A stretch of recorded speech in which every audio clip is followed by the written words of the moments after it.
All right, so I was asked a lot of questions about how I actually got started.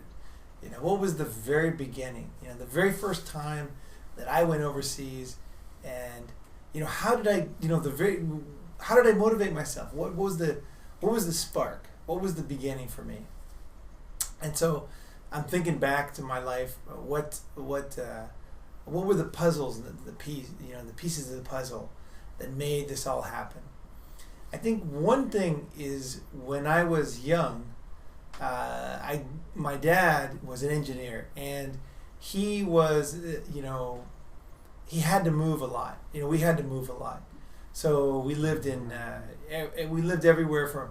I was born in Phoenix, Arizona, but then we moved to many cities inside Arizona, like Seligman and Flagstaff and Scottsdale, and we lived in Tucson for quite a long time, and we also lived in Los Angeles, where my brother was born, and then we lived in Minnesota. We moved back to Minnesota. My parents are from there.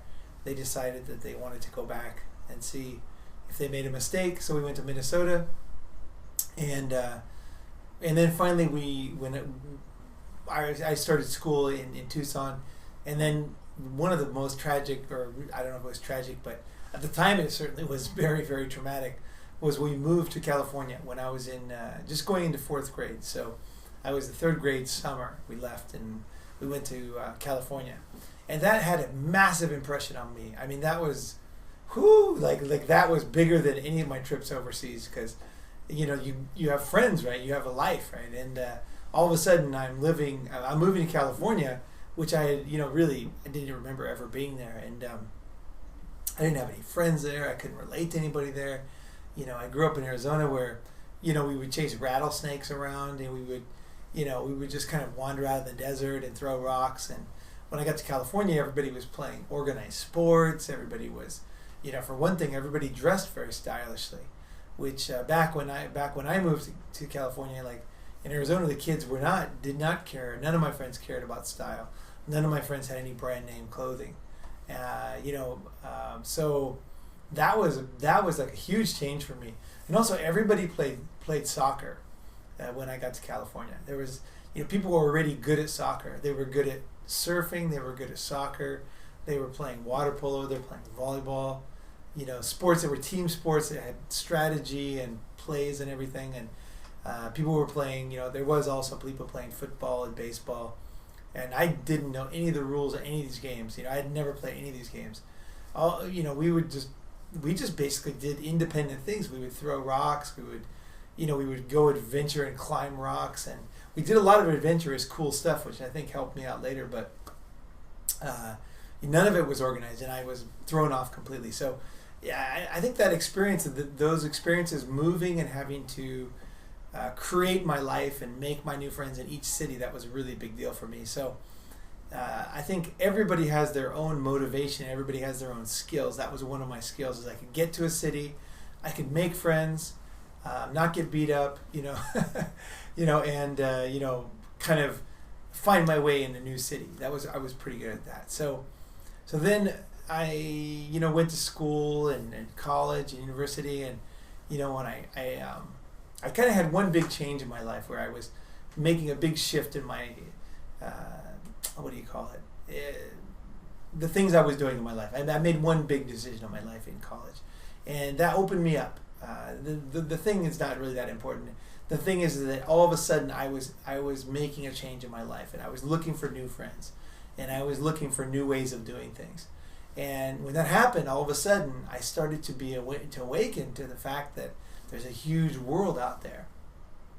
Here I am, 20 years old, and now I'm 21 years old, and I'm thinking, man, I want to see more of the world, And I went, I remember I went to the basement of our school, Cal State Fullerton. I went to the basement, to the foreign students section, and there I just kind of wandered in there. There wasn't many people in there, and I mean, there was no Americans in there. It was all Vietnamese.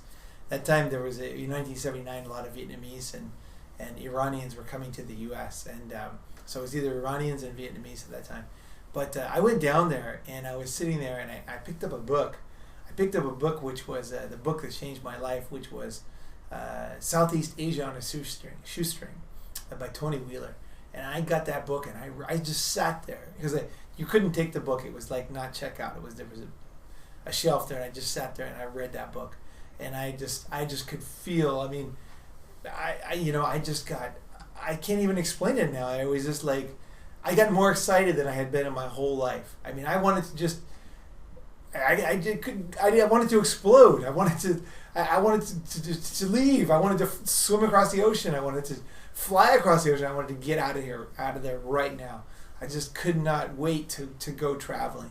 When I was reading that book and I was reading about what these people were going through, it was blowing my mind. Every page was just absolutely massacring me, just killing me. I was blown away, and I was thinking, man, I really want to go. I want to go overseas. And that was it. That was the motivation. The excuse was that my sister was living in Paris, and so I went with my friend. We went to the travel agent.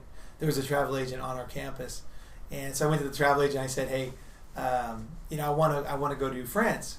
How much is the tickets? And the tickets were expensive. So I said, well, what else is there? What other tickets you got? And she said, well, we have tickets to London. I said, London? Okay, how much are those? And those were really cheap. I don't remember what it was, but it was super cheap.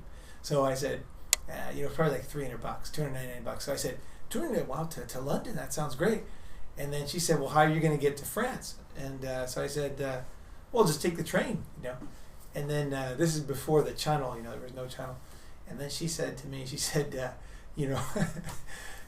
England is an island. That was my level of geography. I did not even know England was an island. I had no clue. I had never been anywhere. I was very excited. I had the motivation, but I didn't have the knowledge.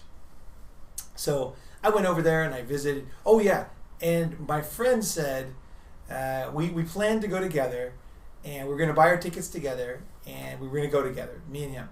And so we went to the bank. We got our money, or I went to the bank, got my money, and I came back, and he wasn't there. So I said, okay, well, where is he? So I went back. We were living together in his house. So I went over there and I found him, and I said, hey, let's go buy our tickets. And he said, I decided not to go. And so, but I was done. I was going. I said, forget it. He's not going. I'm going anyway. So that was my motivation. It was a combination of that book. It was probably my friend wanted to go, even though he bailed out on me. And it was probably a little bit of my sister being there, but probably not that much actually. I just was super motivated to go overseas, at that moment. So, like I was just talking to my friend now, and when he was in Japan, his motivation came after his company moved him overseas, and he started to see with his own eyes how exciting the world could be. For me, I saw it through a book. You might see it through your eyes, or you might be a spouse of somebody who lives overseas, or you might be a son or daughter of somebody who lives overseas, or you might be a voracious reader, or you might be somebody who watches movies and sees those movies and gets excited about what's in those movies.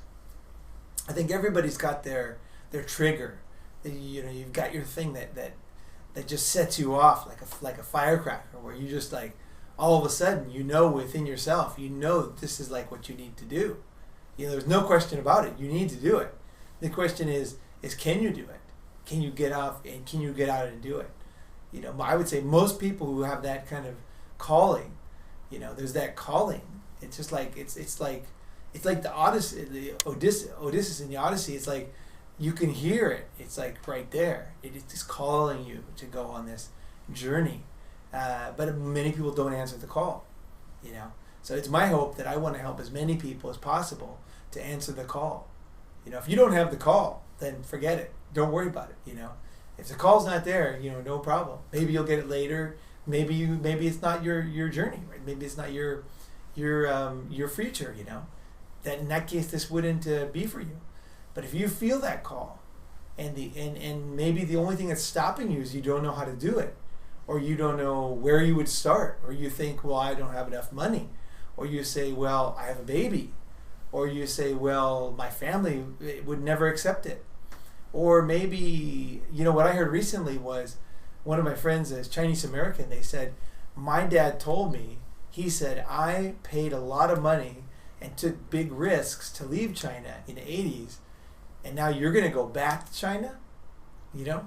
And he did come back. And, you know, there can be enormous social pressure on you not to live your dreams. That pressure can be so powerful. And especially if you're young, it's just like you're just out of school, your parents have sacrificed for you, and they're telling you that they want you to do this one thing, and you feel that calling, you feel that I must go, I'm being called, you know, that is one of the deal killers for many, many people, is social pressure.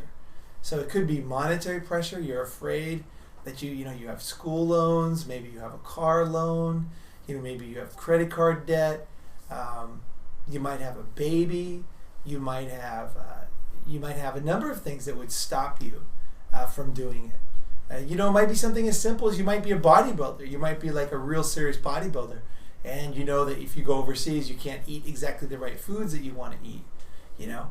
Or you might have anything of a million things that would stop you from living your dream.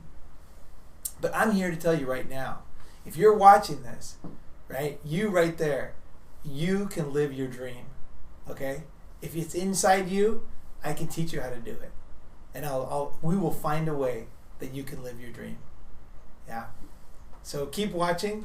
And so there's how I started, and that's what motivated me in the beginning. And it's just kind of a potluck, you know, nothing in particular, you know, was that little book and maybe those students walking around, and, you know, maybe who knows what it was, but it was that calling. And after I heard that calling, man, I knew I could never go back.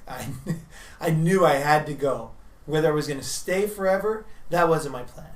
When I left overseas, it was in the 80s, my plan was to go overseas and see, and then to come back, you know, and work.